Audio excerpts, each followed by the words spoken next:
बच्चों, let's read the question. Arrange the following in each sub question as indicated. First, HOCl, HOClO2 and HOClO in increasing order of thermal stability. Second, CO2, N2O5, SiO2 and SO3 in order of increasing acidic character. So हमें क्या बोला है कि हमें arrange करना है हमारे ये जो गिवन सब क्वेश्चंस है. तो फर्स्ट क्वेश्चन में हमें ऑर्डर ऑफ थर्मल स्टेबिलिटी बताना है, increasing order of thermal stability, और सेकंड क्वेश्चन में हमें order of increasing acidic character बताना है. तो हम एक एक करके हमारे स्टेटमेंट देखते हैं. फर्स्ट में हमें क्या बताना है? Thermal stability. Thermal stability. So यहां पे जो हमारे पास कंपाउंड है वो कंपाउंड है HOCl, HOClO2 एंड HOClO. ये हमारा क्लोरीन का ऑक्सो एसिड है. Thermal stability of chlorine oxo acid. So यहां पे अगर हमें थर्मल स्टेबिलिटी बताना है तो ये थर्मल स्टेबिलिटी पता कैसे चलेगी कि कितना ज्यादा ऑक्सीडेशन स्टेट होगा, क्योंकि क्लोरीन का ऑक्सीडेशन स्टेट जितना ज्यादा होगा वो उतना ज्यादा स्टेबल होगा, और जितना स्टेबल होगा उसका थर्मल स्टेबिलिटी भी उतना ज्यादा होगा. सो थर्मल स्टेबिलिटी ऑल्सो इंक्रीजेस. तो अगर हम देखें HOCl में, तो HOCl में हमारा जो ऑक्सीजन है वो है प्लस.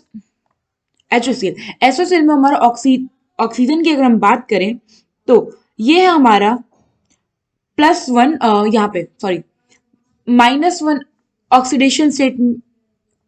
ये ऑक्सीजन हो गया -2, हाइड्रोजन हो गया -1 और +1. इसका मतलब हमारा जो क्लोरीन है ये है +1 ऑक्सीडेशन स्टेट में. नाउ अगर HOClO2 में देखें तो यहाँ पे हाइड्रोजन होता है +1, ऑक्सीजन होता है -2. यहाँ पे एक ऑक्सीजन पे -2 तो 2 पे कितना होगा? -4. तो अगर हम नेट चार्ज क्लोरीन पे निकालें तो मैं काम करती हूँ डिफरेंट शेड से इन्हें लिख दूंगी. पहले सब वैल्यू कर दूं. यहाँ पे होगा हमारा हाइड्रोजन पे +1, ऑक्सीजन पे -2, फिर एक और ऑक्सीजन पे -2.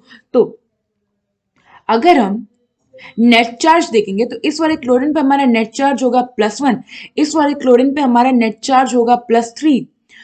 ये जो हमारा HOClO है इस पे अगर हम plus charge they, let me do this 6, या यहाँ पे होगा हमारा +5. यहाँ पे क्लोरीन होगा हमारा +5 ऑक्सीडेशन स्टेट में, और यहाँ पे होगा हमारा क्लोरीन +3 ऑक्सीडेशन स्टेट में. सो अगर हम इनको अब अरेंज करें तो ऑक्सीडेशन स्टेट जितना ज्यादा होगा थर्मल स्टेबिलिटी ज्यादा होगा. इट मीन्स कि हमारा जो HOClO2 है ये सबसे ज्यादा थर्मली स्टेबल है. उसके बाद है हमारा HOClO, और जो सबसे लीस्ट स्टेबल है वो है हमारा HOCl. सो ये हो गया हमारा फर्स्ट क्वेश्चन का सीक्वेंस. अब हम देखते हैं हमारे सेकंड क्वेश्चन में क्या है. सो सेकंड क्वेश्चन में हमें एसिडिक कैरेक्टर बताना है. सो सबसे पहले एसिडिक नेचर, अगर हम कार्बन डाइऑक्साइड की बात करें, silicon dioxide. So carbon dioxide जो होता है हमारा ये होता है हमारा ग्रुप 14, और सिलिकॉन होता है हमारा ग्रुप 14. सो ग्रुप 14 और सिलिकॉन भी हो गया हमारा ग्रुप 14. नाउ अब होता है, और ये सल्फर हो गया हमारा ग्रुप 16, और नाइट्रोजन वाला हो गया हमारा ग्रुप 15. सो होता क्या है कि यहाँ पे जो सिलिकॉन ऑक्साइड होता है, ये जो सिलिकॉन ऑक्साइड होता है ये बेसिकली क्या होता है? एम्फोटेरिक नेचर का होता है. एम्फोटेरिक नेचर का होता है. मैं काम करती हूँ अलग से लिख के बताती हूँ. सो जो हमारा सिलिकॉन ऑक्साइड होता है, सिलिकॉन डाइऑक्साइड, ये हमारा एम्फोटेरिक नेचर का होता है. बिकॉज जो सिलिकॉन है, सिलिकॉन हमारा क्या होता है? मेटलॉइड होता है, और मेटलॉइड के जनरली ऑक्साइड जो होते हैं वो एम्फोटेरिक नेचर के होते हैं. उसके बाद है हमारे पास कार्बन डाइऑक्साइड. कार्बन डाइऑक्साइड जो होता है ग्रुप 14 का होता है. और जैसे जैसे हम ग्रुप में आगे बढ़ते हैं वैसे वैसे क्या होता है? नॉन मेटल कैरेक्टर इंक्रीज होता है, और नॉन मेटल कैरेक्टर इंक्रीज होगा तो एसिडिक कैरेक्टर भी इंक्रीज होगा.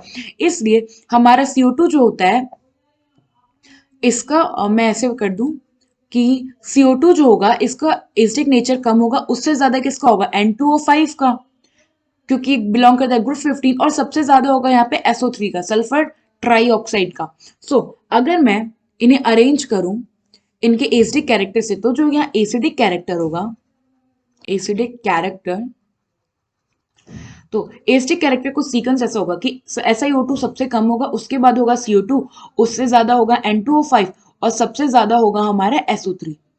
सो ये भी हमारा एस्टिक कैरेक्टर ही है, ये भी हमारा एस्टिक कैरेक्टर बता रहा है कि एम्फोटेरिक नेचर का है, ये सारे हमारे एसिडिक हैं। सो ये दोनों हो गया हमारे इंक्रीजिंग ऑर्डर थर्मल स्टेबिलिटी का और एस्टिक कैरेक्टर का। आई होप आपको एक क्वेश्चन समझ में आया होगा। Thank you.